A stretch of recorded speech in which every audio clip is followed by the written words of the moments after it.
la legislația română în așa fel încât românii timoceni și românii din Serbia, din toată Serbia, de nord în sud, din est în vest, care vor vrea să-și dobândească cetățenia română, să o poată dobândi mai rapid.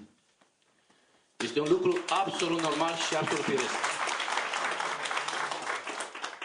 Suntem ultimii care o facem, din păcate, pentru că nemții o fac, italienii o fac, spaniolii o fac, francezii o fac, toată lumea o face. Nu mai zic de bulgari, de unguri.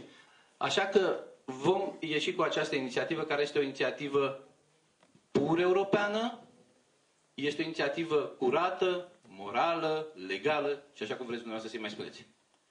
A doua chestiune. Noi nu avem școli aici. Nu există școli. România aici nu învață în școală de 200 de ani. Pentru că atunci când eram sub turci, sub păgâni, cum ar veni, da? Aveam dreptul. Acum suntem cu frații noștri, pravoslavnici, care ne-au îngropat sub pământ, la oaltă cu dacii. Suntem sub pământ acum. Noi nu mai avem posibilitatea să vorbim limba pe care ne-au lăsat-o moșii și strămoșii noștri. De ce vorbesc eu limba literară?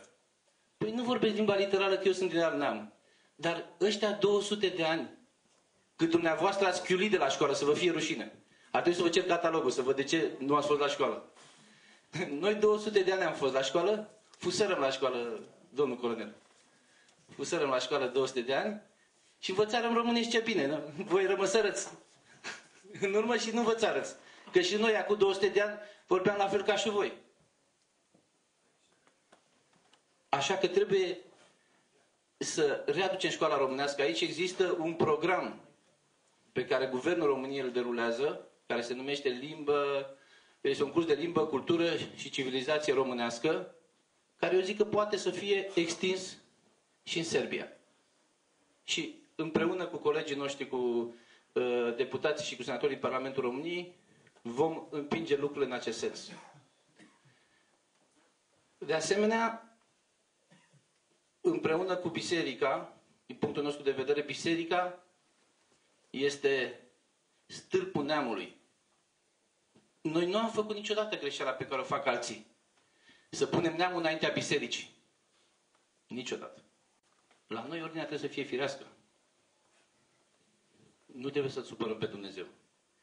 Că altfel vor rămâne atâția cât să încăpem sub umbra unui prun. Și nu-i bine. Nu-i bine. Nu dorim nimănui acest lucru. Așa că vom face tot ceea ce este omenește posibil să sprijinim în continuare biserica noastră aici. Este o datorie de onoare și este o datorie față de neamul și față de identitatea noastră și vom merge până la capăt cu această chestiune. Și în același timp, în paralel, vom avea grijă ca toată Europa să știe ce se întâmplă în acest colț de lume. Pentru că nu mai trăim ca odinioară China, autarhic. Nu suntem numai noi pe lume. Mai sunt și alții. Și noi trebuie să trăim într-o perfectă simbioză și într-o perfectă armonie cu vecinii noștri. Iar din acest punct de vedere este absolut necesar ca la Bruxelles, ca la Paris, ca la Roma, ca la Madrid, ca la Washington, să se știe ce se întâmplă aici. E foarte important. Știți bine că Serbia se află sub monitorizare. Vă mărturisesc și mai bine decât mine știe domnul deputat Panțăru. Noi am făcut tot ce a fost posibil ca să ajutăm Serbia să iasă din acest proces și să fie alături de noi, în familia noastră europeană.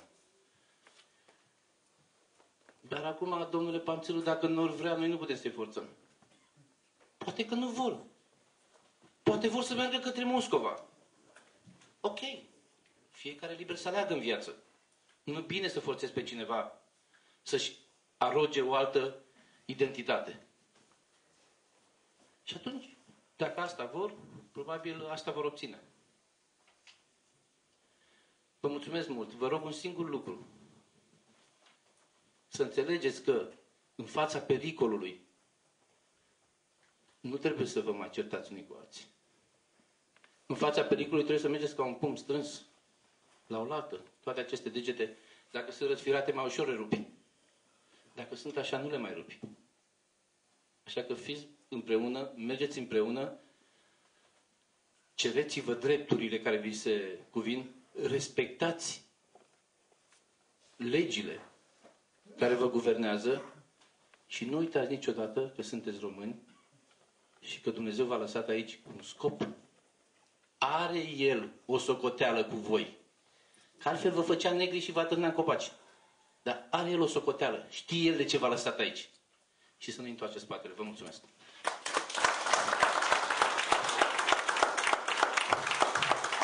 Mulțumim.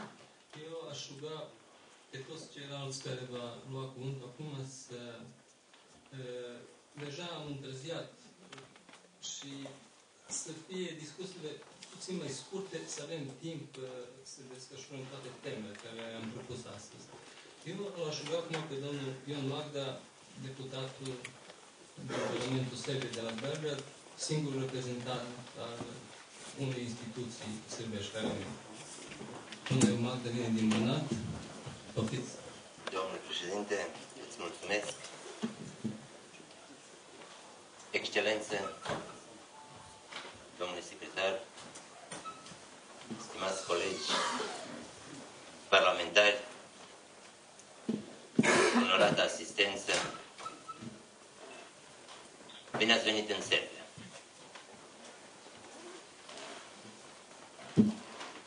Am încercat să notez ceva. Pe lângă ceea ce am pregătit eu pentru acest congres, însă haideți să respectăm protocolul și să ne prezentăm sau să salutăm această adunare foarte importantă pentru românii din Serbia. Eu v-aș ruga și pe dumneavoastră calm. Că de aceea am și notat calm. Stimați și dragi organizatori, vă felicit pentru aceasta și vreau să vă asigur că sunt aici ca un mare român. O spun de la tribună, se filmează. Nu mi-e frică să spun aceasta. Și vin și vă aduc și salutul întregului Parlament de la Belgrad. Că am venit cu permisiunea președintei Parlamentului. Am anunțat colegii de acolo. Îmi pare rău că organizatorii, poate nu știți, poate nu sunteți informați, îmi pare rău că în Parlamentul Serbiei mai există români. Sau, hai să zicem, vorbitori de limba română. Trebuia măcar să-i onorați cu o invitație. Sunt 6, 7, 8 vorbitori de limba română. Vorbitori de limba română, repet. Nu români.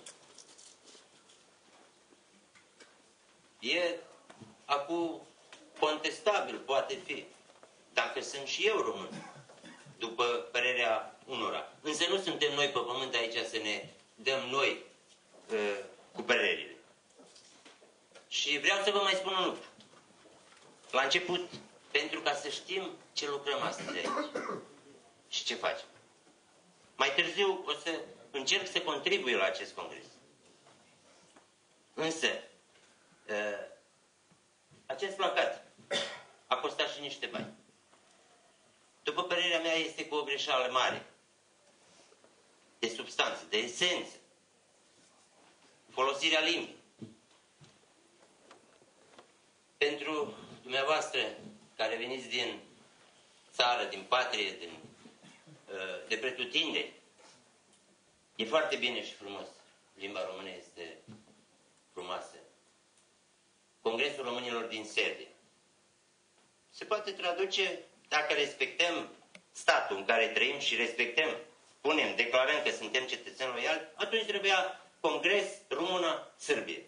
Gata. Punctul.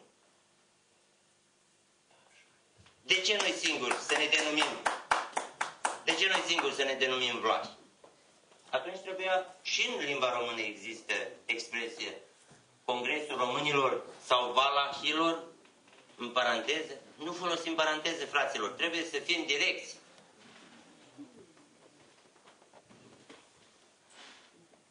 Încă o dată vă doresc bine ați venit în Serbia. Vă asigur că puteți liber să vă desfășurați activitatea, ce a spus și domnul coleg Badea, prin respectarea legilor, respectarea Constituțiilor. Tot la fel și patria mamă, desigur că trebuie să respecte legislația internațională, să respecte Constituția României și să respecte legea românilor de pretutindeni. Vă mulțumesc pentru început. Mulțumesc. Domnule Magda, noi pentru congresul de astăzi am invitat și pe colegul dumneavoastră, deputatul Ticea Mihailovici de la Petrovac. El nu a venit, el este la Jagovița astăzi, la altă întâlnire. Am invitat pe domnul Ciplici, ministrul pentru minorități din Serbia. Nici nu a răspuns dacă vine sau nu vine. Așa că am avut grijă să chemăm să vină astăzi aici și instituțiile de la Belgrad. De ce n-au venit? Nu vă pot da răspunsul, dar i-am invitat. Acum aș ruga pe domnul Anțiru, care este membru al Comisiei Juridice a Camerei Deputaților, să ia cuvântul. Vă rog.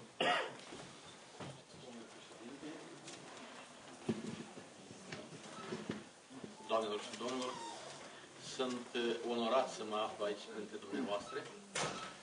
Eu sunt membru al Parlamentului României, dar sunt basarabean de origine. Și ca și dumneavoastră, avem o istorie cam asemănătoare. Probabil și ca limbajul o să mă înțelegeți mai curent, mai ușor, că eu vorbesc foarte asemănător. Am auzit cum vorbiți, ziceți, am venit aici. Sunt și eu aici pentru dumneavoastră.